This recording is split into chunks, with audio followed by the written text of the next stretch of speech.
junto a Camila y a Javiera Gallego. Camila, Javiera, gracias por estar con nosotros. La saludamos y cálidamente porque sabemos el difícil momento que están pasando ustedes como... Ustedes quizás recordarán porque el caso quizás ha bajado un poquitito de la presión mediática, pero estamos hablando de la concejala desaparecida. ¿Hace cuánto tiempo ya?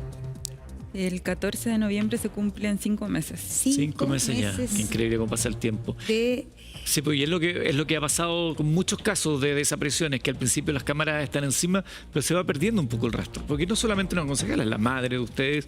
Ustedes desde el primer minuto han sido muy participativas en la investigación. Porque todos queremos saber qué pasó con María Ignacia González, qué sucedió ese día, qué pasa con las cámaras. Hay nuevos antecedentes que los vamos a compartir con ustedes. Vamos a ver una nota y el resto conversamos con sus hijas acá en Buenos Días a todos. La nota es de Claudio Arevalo. Por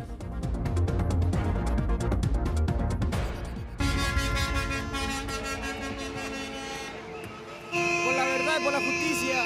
¿Qué pasó con ella? Que María Ignacia era una mujer igual que yo y no quiero que desaparezcan personas. ¿Dónde está María Ignacia? Ha sido un grito que se ha extendido por más de 4 meses acá en Villalegre, en distintas marchas que han sido lideradas por las hijas de la concejala, de quien no se conoce su paradero, aunque el desarrollo de la investigación ha abierto distintas hipótesis sobre lo que realmente pasó la madrugada del 15 de junio. La información y nos dice que en verdad no se ve a mi mamá saliendo. ¿Ese video qué te dice? Solo ese video. Que mi mamá no iba manejando el vehículo.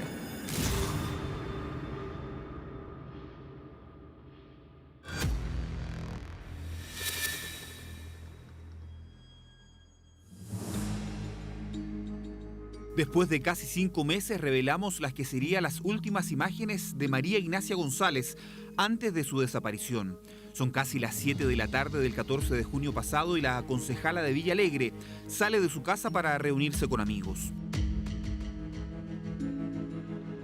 Bueno, el video que nosotras vimos de ella saliendo de la casa,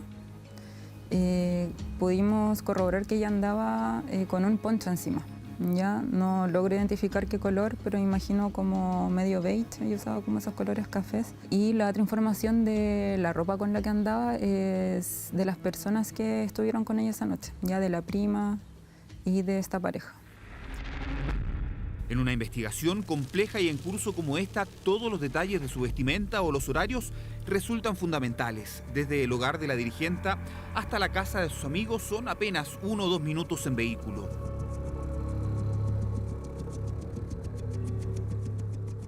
En las imágenes a las que accedimos se ve el automóvil blanco de María Ignacia estacionando en el pasaje donde se la habría visto por última vez. El reloj del video muestra las 20:28 pero en verdad sería las 18:58. No se logra apreciar la figura de la política, pero tanto las declaraciones de testigos como la señal de su teléfono la posicionarían en ese lugar durante la noche en que se pierde su rastro. En primera instancia, las últimas personas que estuvieron con ella dicen que mi mamá se habría ido a las 12 de la noche aproximadamente. Luego en otras declaraciones dijeron que en verdad se habían confundido por el alcohol y que en verdad mi mamá se había ido pasado a la 1 de la mañana. Y que estas personas le habrían dicho a mi mamá, oye, llama cuando llegues, que es una práctica habitual.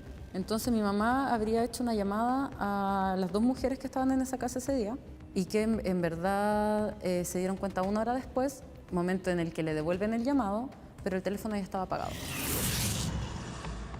Desde esa madrugada nunca más se supo de ella. Fueron 21 días de búsqueda oficial donde se desplegaron policías, voluntarios, drones y sensores de última tecnología y se peinó principalmente el sector de la balsa, ladera del río Loncomilla, donde se habría perdido su señal telefónica.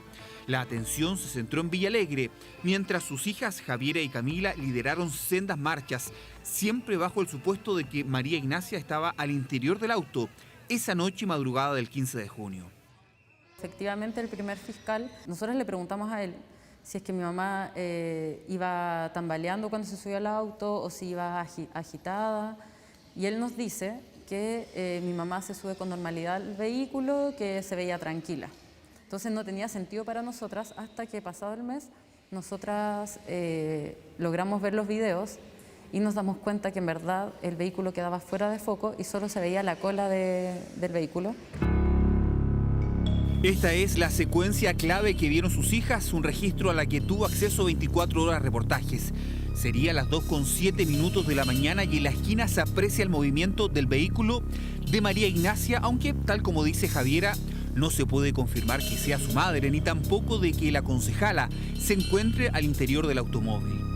Buscamos tener una declaración de la Fiscalía sobre las contradicciones denunciadas por las hijas, pero declinaron una respuesta.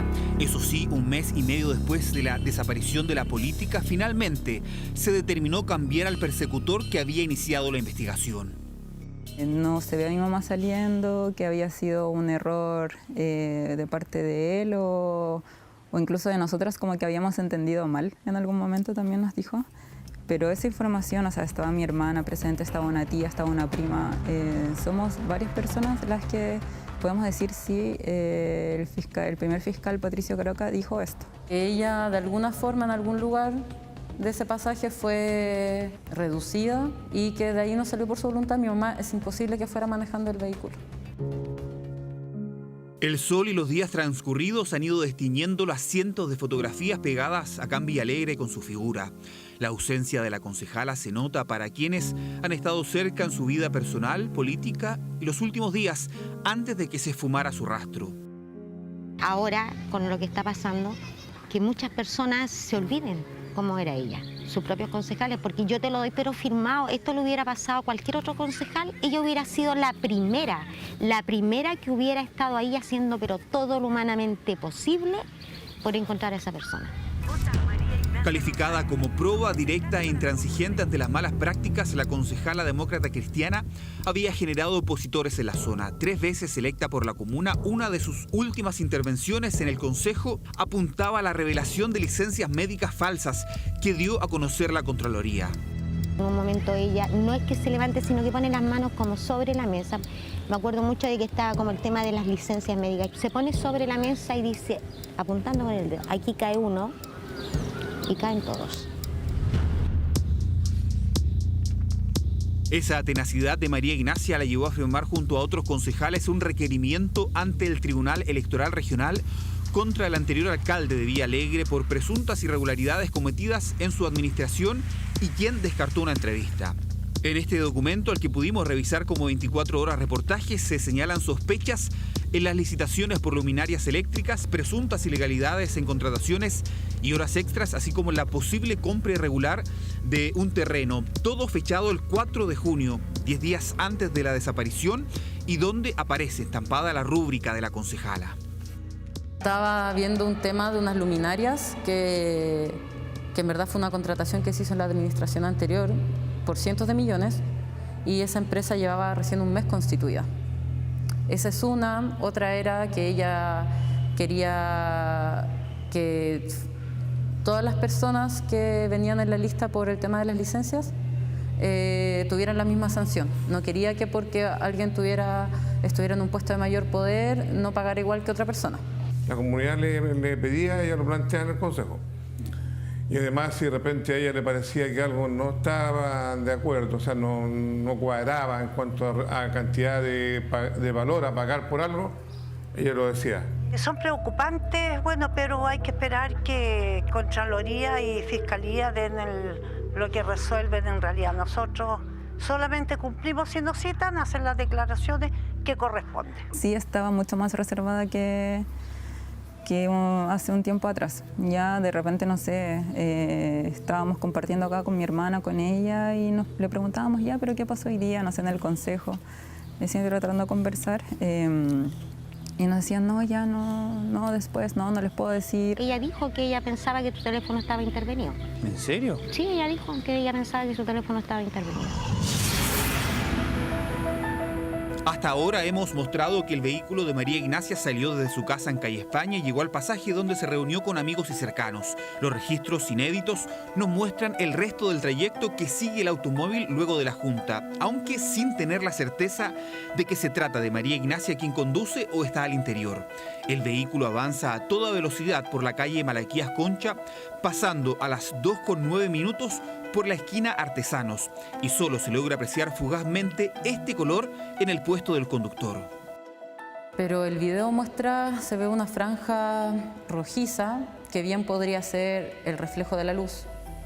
Por eso no se puede determinar quién iba dentro del vehículo manejando o qué prendas llevaba. Si ella le habían comunicado que había una emergencia, por esta misma calle está la casa de su hija Javiera. Hubiera pasado primero a ver la casa de su hija. Si no hubiera pasado de largo por aquí a exceso de velocidad.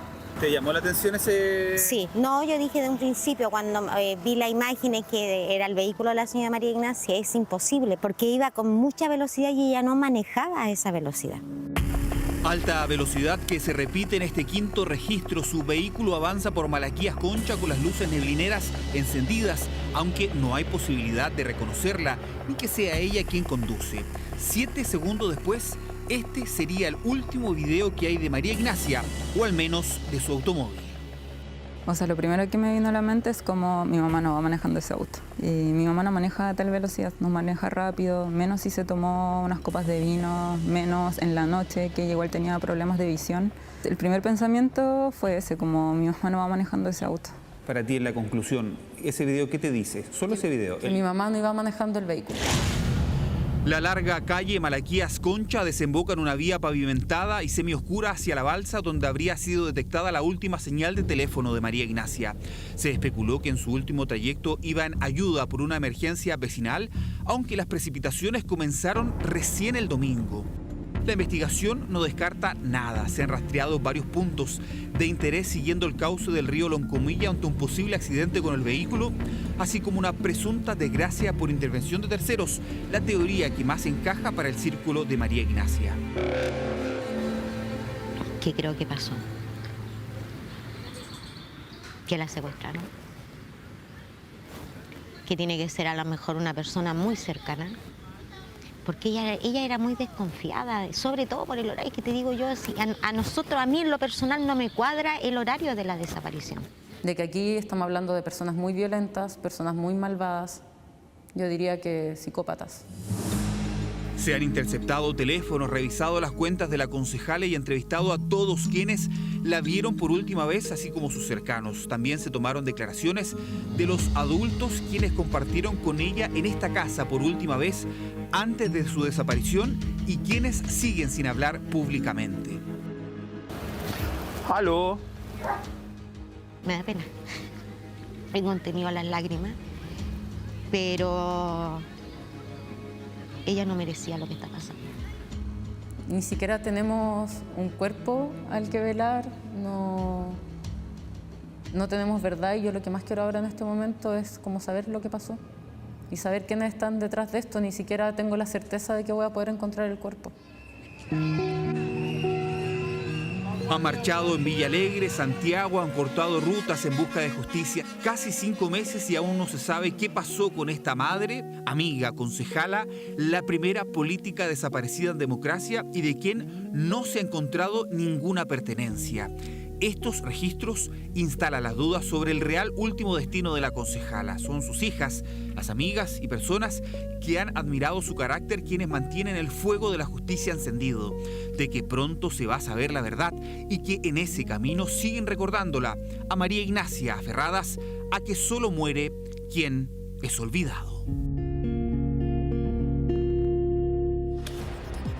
Bueno, es una historia que la verdad es muy triste, desesperación. Estamos con las 2 hijas de María Ignacia González que han encabezado esta lucha incansable. Estamos junto a Javiera, estamos junto a Camila Gallegos. Gracias Javiera y Camila por estar con nosotros.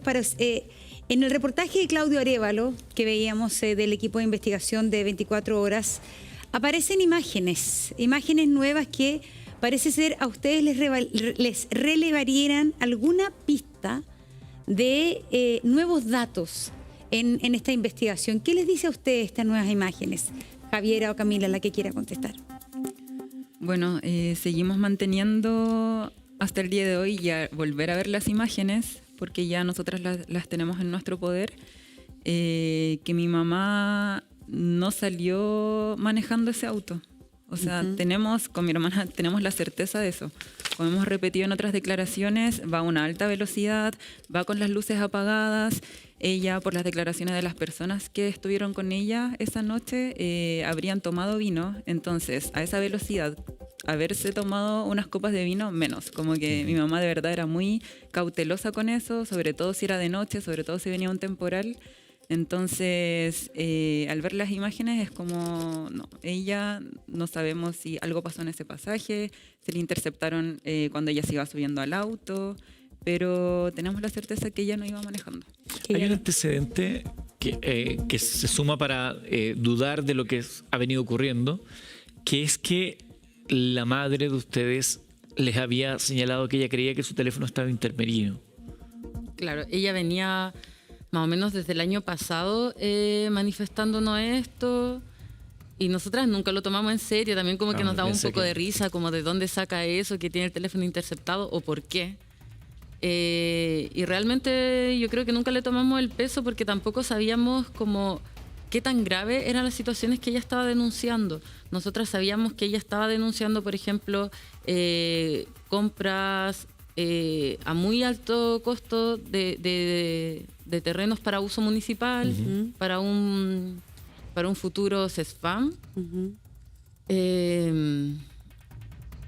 Y así otras cosas, pero como de esa índole, contrataciones ella también, les dijo, pero nada tan... Claro, pero ella les dijo por qué creía que su teléfono estaba intervenido. No. ¿Por qué es importante? Porque aquí estamos hablando no solamente de una madre, estamos hablando de una concejala. Tenemos el caso de Julia Chuñil también, que no se sabe qué pasó.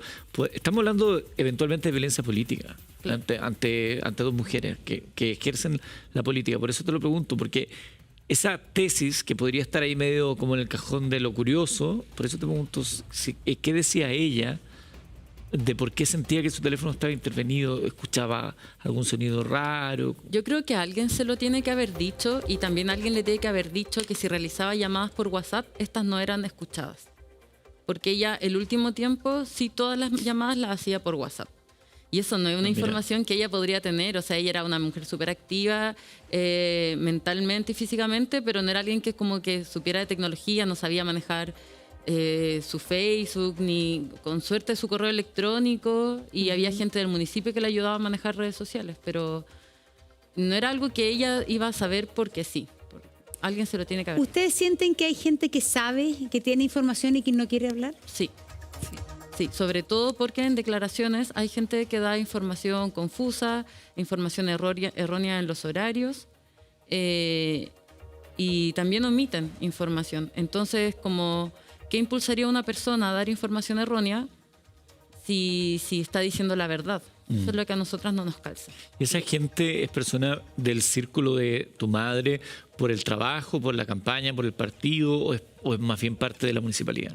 De círculo de confianza de ella, del trabajo en el municipio, y específicamente las personas que estuvieron en la casa la última vez con ella ese día en calle El Naranja. Deja de tenerme ahí un segundo, porque cuando hablamos en su momento de esto, que lo hablamos bastantes veces con ustedes también, incluso a la distancia, hablamos que ella había ido a compartir ese día, porque al principio se dijo que había salido a ayudar, un día de lluvia, bueno, fue descartado. Después se dijo que se supo que había estado compartiendo una casa cercana a su casa con unos amigos, pero ustedes nos dicen que las personas con las que estuvieron ahí no son amigos y además desaparecieron. Claro, no son amigos. Estas eran personas que mi mamá empezó a frecuentar más o menos a principio de año, y ellos la empezaron a invitar a asuntos familiares, como a reuniones familiares, porque ellos eran los padres del administrador municipal, que sí era muy cercano a mi mamá en lo laboral, era como su persona de confianza en el trabajo, quien también la acompañaba a todas estas denuncias que ella hacía. Y este matrimonio también era muy amigo de la prima más cercana de mi mamá, una prima hermana. Entonces, por eso ella como que accedía a ir a este lugar, porque ella también era muy reservada a los lugares a los que iba y con quienes compartía. También era muy reservada con su casa. Estas personas nunca fueron a la casa. Claro, que ella nunca dejaba entrar gente a su casa. Pero nos dijiste además antes, mientras veíamos la nota, que prácticamente desaparecieron ellos. Claro, ellos de partida nunca aparecieron el primer lunes cuando nosotras llegamos a Villa Alegre, porque nosotras ese fin de semana estuvimos en Santiago. Mi hermana llegó el domingo a la medianoche, yo llegué el lunes en la mañana. Y yo ese matrimonio lo conocí el día martes en la tarde o miércoles mientras estábamos dando una declaración en PDI. Y a ver, bueno, ahí está la clave de la investigación, porque María Ignacia desaparece esa noche. Desaparece la noche en que va, tarde-noche, que va a la casa de esta familia. Esta familia sí ha prestado declaración, me imagino yo, a la PDI o a Fiscalía. Me imagino que ellos son objetos de interés y han prestado alguna declaración. ¿Ustedes conocen la versión que ha dado esa familia? Sí, hemos podido leer todas las declaraciones, que ya van como 6. De la familia. Sí. Y eso han sido interrogados tanto el administrador municipal como sus padres. ¿Había alguien más presente esa noche en esa reunión? La prima de mi mamá. La prima de tu mamá. Que es amiga de la mamá de Rodrigo. La prima de tu mamá, cuando tu mamá supuestamente se retira, ¿ella se queda en esa casa? Sí. Ella se queda durante esa noche. ¿Y la prima? Se queda hasta como las 3:30, 3:40 de la mañana. De la mañana. Sí. ¿Tu madre a qué hora se retira del lugar supuestamente? El auto se ve salir de esa casa como a las 2:05 de la madrugada. ¿Como a las? 2:05 de la madrugada. Como a las 2:05 de la madrugada, claro. Ella se habría retirado del lugar en ese auto. Sí. Claro, pero las mujeres declaran que ella se habría ido a las 12:30, 1 de la mañana. Incluso la prima en un momento dice que ellas se fueron juntas como cerca de la 1 de la mañana. A ver, es que ahí es súper importante. Si nos puedes aclarar las distintas versiones. Según la prima... En un inicio, las personas que estaban con ella decían que mi mamá se había ido a su casa como entre 12:30, 1 de la mañana. Ya. Después, en otras declaraciones, porque ya van como 5 o 6 declaraciones de las personas, que como a la 1:30. Y que justo hay unas llamadas entre medio que mi mamá, o sea, que el celular de mi mamá hace al celular de la prima y de la mamá de Rodrigo, ya. Que es una 26 y una 27. Entonces ellas en una de las declaraciones dicen que no, que esas llamadas fueron porque mi mamá cuando se va supuestamente de la casa les dice que cuando llegue a la casa les va a pinchar. Ellas se dan cuenta 1 hora después, a las 2:30 de la mañana, pero después viendo los videos y revisando la información, mi mamá a esa hora todavía estaba dentro de esa casa, por las declaraciones que ellos manifiestan y por el video del auto. Es decir, supuestamente las llamadas llegan cuando tu mamá todavía estaba dentro de la casa. Entonces, ¿qué es lo que pasó? Bueno, o sea, revisamos nuevamente declaraciones y en algún momento ellas dicen que quizás se les pasó a llevar a mi mamá el celular. Siendo que también declaran que ella no manipula el teléfono en ningún momento. Ajá. ¿Y ella dónde solía tener el celular? ¿En la cartera? En la cartera. Ahora, hay otro antecedente que es interesante reflotar, que es la situación en la cual estaba la casa. Tú dices que ella era muy celosa de la casa. No todo el mundo iba a compartir ni nada. Quizás solamente la gente que eventualmente hacía algún trabajo. Pero se hablaba de la situación en la cual estaba la cama o cómo habían cosas ahí dispuestas.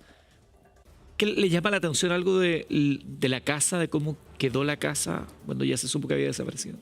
Bueno, cuando yo llego a la casa fue el domingo como a las 11:30, 12 de la noche. Y bueno, yo venía llegando de Santiago, un amigo me fue a buscar. ¿Habían venido a un concierto? Sí, habíamos venido a un concierto. Yo me devolví el día domingo, un amigo me fue a buscar porque mi mamá no me contestaba.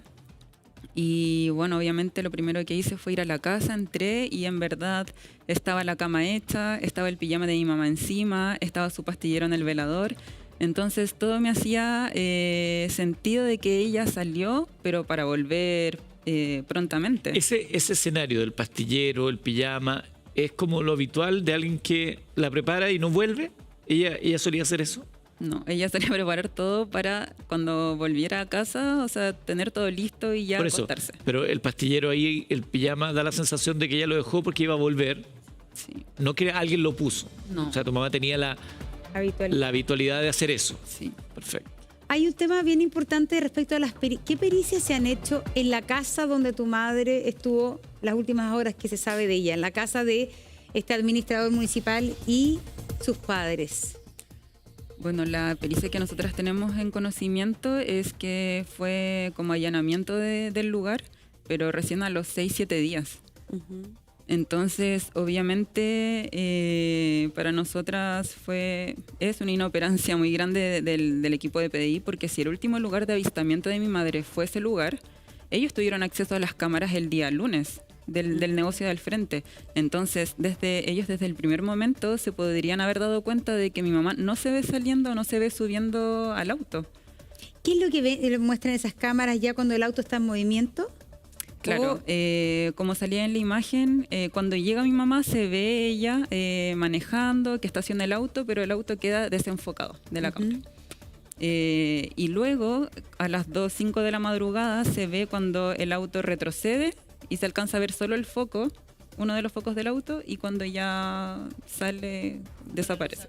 Con la luz apagada. ¿Para ustedes la intuición es que tu madre no salió manejando de la casa? No. A pesar de que las personas que estuvieron ahí con ella, Pilar y Maritza, dicen que la salieron a dejar y que ella se subió al auto y se fue tranquila. Ya. Que no había nada extraño afuera. Esa es la imagen donde se ve el foco trasero apagado, ¿no? Sí. Y ustedes dicen que ahí es muy poco probable que vaya su madre, porque contaban antes también, porque había consumido alcohol. Sí, independientemente de que la distancia era corta. Es que eran 7 cuadras. 7 cuadras. Sí, y bueno, y ahí se ve que sale como normal, o sea, lo que se alcanza a ver del auto, pero ella, 2 casas más allá, hay un lomo de toro y pasa a una velocidad de, no sé, o sea, 50 kilómetros. O sea, pasa rápido por el lomo de toro. En un pasaje donde no hay que vereda. ni siquiera hay vereda prácticamente, es como de 5 metros de ancho. Y después ya en la calle, que esa calle donde acaba de pasar es Malaquías Concha, y ya va en una velocidad de, no sé, de 80 kilómetros. Otro dato curioso es que cuando Maritza y Pilar se dan cuenta de que... Ahí va bien rápido. Va súper rápido y ya está... Y pasa por el lomo de toro que ella tendría que conocer, porque estos son sus barrios. No, sí, es decir, esa manera de conducción ustedes no la reconocen en su mamá. No. Bueno, y como les decía, hay un dato bien curioso también, que es que Pilar y Maritza dicen que se dan cuenta 1 hora después de la llamada perdida de mi mamá.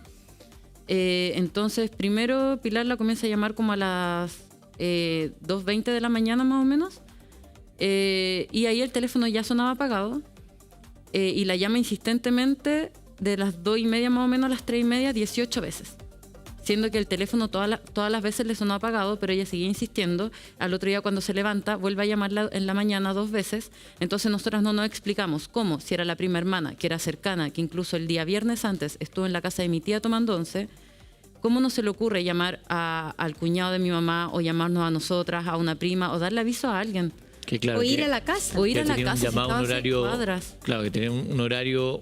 Había recibido una llamada en un horario raro y después llama y no contesta. Llama 18 veces. Claro. Ella manifiesta en una declaración que la llama hasta quedarse dormida. Porque entonces, estaba preocupada. Si estaba preocupada, ¿por qué no le avisa a alguien más? Siendo que mi tío es vecino de mi mamá. Chicas, ustedes que han podido conversar esto como hermanas, que están empujando para que el caso se mantenga con cambio de investigación y todo lo demás, ¿qué creen ustedes que pasó? ¿Tienen alguna tesis de qué ocurrió con la madre de ustedes? Nosotras creemos que mi mamá no salió consciente de ese pasaje. Las motivaciones aún no podemos lograr descubrir cuáles son, porque en verdad como que nos parece muy irreal que esto le haya pasado a mi mamá, que probablemente, como en tantos otros casos, como en el mismo caso del fotógrafo del que hablaban anteriormente, se trate por dinero. Entonces, como que, ¿cuánto está costando la vida humana hoy? ¿De verdad están matando a las personas por conveniencia, por llenarse la plata, o sea, los bolsillos de plata? ¿Cuánto les pagaron a estas personas para que se callen? ¿O a las personas que están detrás de esto? ¿50, 100 millones?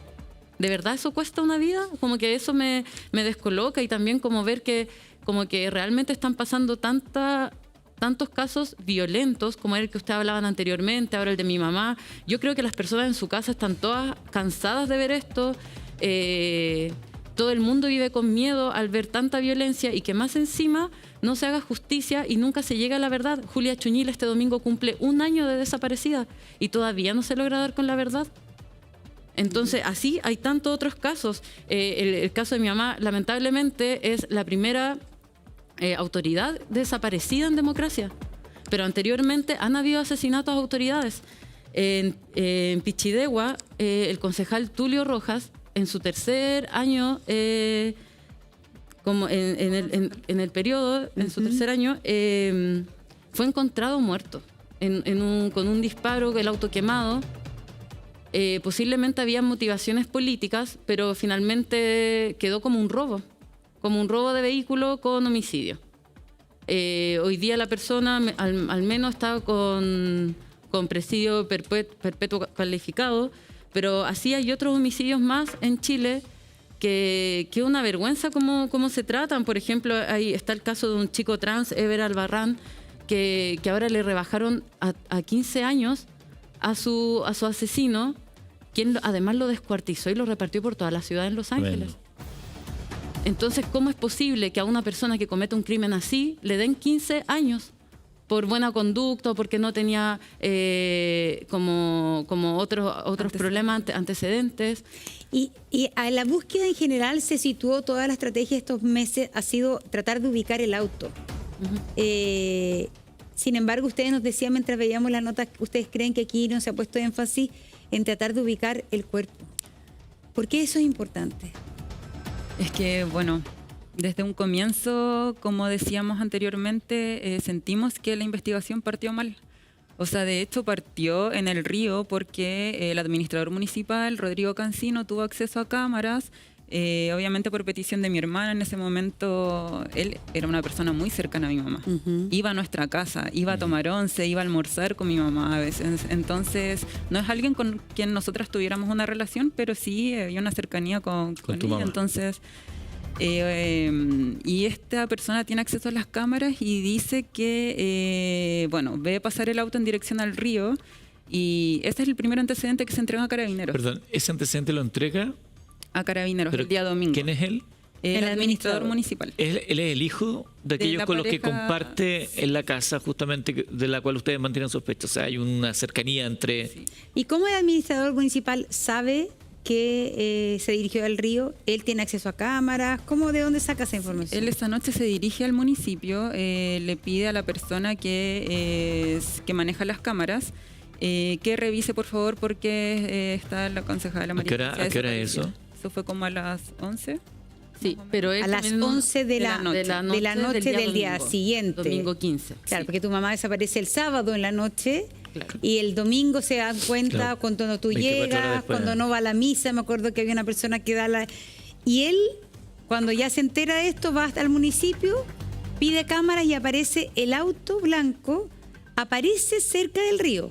No, aparece, mira, eso es lo raro, porque se buscó siempre en el río. Esa imagen, ¿a cuánto queda del río? A 6-7 kilómetros. ¿Y por qué se induce de que se fue para el río? La verdad no sé. A él fue el primero que dice que mi mamá iba al río, y él afirma a través de una cámara municipal que en la intersección de Malaquías Concha con Artesanos, él asegura que mi mamá la que iba dentro del auto, porque él dice ver un polerón que mi mamá usaba, pero él también en una declaración dice que antes de que le avisen que se ve el auto en esa cámara, él le dice a la jefa de gabinete, que es Olivia, que tiene una tincada y que vayan a ver al río. Yo recuerdo cuando se habló de eso, que decían que, a propósito de esa imagen, porque también planteamos, ¿por qué en el río? O sea, además que con lluvia, cualquier persona que conozca el lugar sabe que una situación de una eventual crecida de río no es el lugar para ir a hacer una vuelta, menos con eso que se había dicho en un momento que tu mamá había ido a ayudarle a alguien que estaba supuestamente ahí.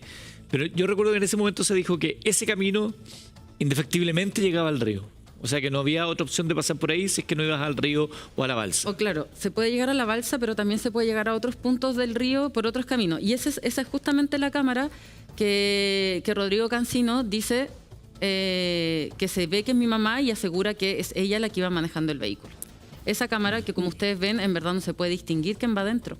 Entonces, lo que dice el administrador, él es quien sostiene la tesis de que tu madre se habría dirigido al río durante esa noche. Claro, porque él también es la única persona que sostiene que mi mamá tenía motivos para suicidarse, porque según ella era una persona sola y que además tenía mala relación con nosotras. Y él es la única persona que dice eso, y que además le ha dicho a otras personas que seguramente ella tuvo una ACV y que por eso se confundió y se fue para el río. ¿Cómo una persona con una ACV va a manejar 6 kilómetros por un camino oscuro, porque no hay luminaria, hacia el río? Eso es imposible. Entonces yo no sé qué motivación tendrá él para afirmar esto y, a mi parecer, distraer la investigación, porque, y también la PDI, ¿cómo no van a tener más inteligencia de decir, oye, si estamos buscando con esta intensidad en la balsa, deberíamos buscar con la misma intensidad en la casa, ya que no podemos comprobar que María Ignacia salió de ese lugar? Respecto a la mala relación que tendrían ustedes con su madre, que tú dijiste que él decía que ella tenía motivos para terminar con su vida por esto, y entre otras cosas porque tenía una mala relación con ustedes. Sí, y eso no es así. Nosotras obviamente teníamos discusiones, como yo creo cualquier mamá con su hija, incluso él en algún momento en sus declaraciones se atreve a decir que con mi mamá teníamos mala relación porque yo soy lesbiana, siendo que en un momento era algo que a mi mamá no le gustó y sí nos alejó, pero hace como 10 años atrás, pero eso ya había cambiado completamente, y si bien a ella no le gustaba que yo llevara parejas para la casa o algo así, no era algo que influyera en nuestra relación. Nosotras todos los días nos veíamos, nos llamábamos, ella siempre preocupada de nosotras, de nuestro bienestar. Ella era mañosa y discutía con nosotras, pero porque todas éramos medias mañosas, o sea, pero no era porque por algo en particular, sí, no era una mala relación, de hecho, y que nos dejáramos de hablar. De alguna manera ella las crió solas a ustedes. Sí, pues sola, con su red de apoyo, que era su mamá, sus hermanas. Nosotras somos una familia pequeña y somos una familia muy, muy unida. Y acá yo creo que no hay que dejar pasar una cosa que ustedes dicen, que el administrador municipal es el que dice que de alguna manera va sosteniendo la tesis de que María Ignacia se dirigió al río. Hoy día ustedes como familia piden que se hagan diligencias en la casa que estuvo María Ignacia, ¿no es cierto? Claro, pero eso para ustedes es fundamental. Pero no sabemos tampoco si vamos a poder encontrar algo en esas diligencias. Si ya han pasado 4 meses, se hicieron diligencias en esa casa y también en la carnicería del papá de Rodrigo. Pero no sabemos si vamos a poder encontrar algo. Esperamos que sí. Igual ha sucedido anteriormente en otros casos, como el de Fernanda Maciel, que no sé, era un amigo que aparecía en cámaras llorando junto al papá. Claro. Y después resulta que un año después, a través de un peritaje de alguien que viene de otro país, encuentran el cuerpo en la misma casa. Sí. Camila y Javiera Gallego son hijas de María Ignacia González, la concejal de Villa Alegre, desaparecida hace 4 meses y de la cual todavía no hay ningún rastro hasta el día de hoy. Muchas gracias por acompañarnos acá en Buenos Días a Todos. Ojalá que esto sirva para... Sí, y antes de terminar, a mí me gustaría también que poder decir que más poderes del Estado se hagan parte de esto. ¿En qué sentido? Por ejemplo, mi mamá, había muchas denuncias que había hecho, que habían pasado a Contraloría. A mí me gustaría que Dorothy Pérez se pudiera informar en qué van esas acusaciones que ya estaban en Contraloría. Porque puede ser que por ahí también hay algo importante. Que tenga que ver con motivaciones. Sí, que tenga que ver con motivaciones. Muchas gracias por estar con nosotros. Gracias a las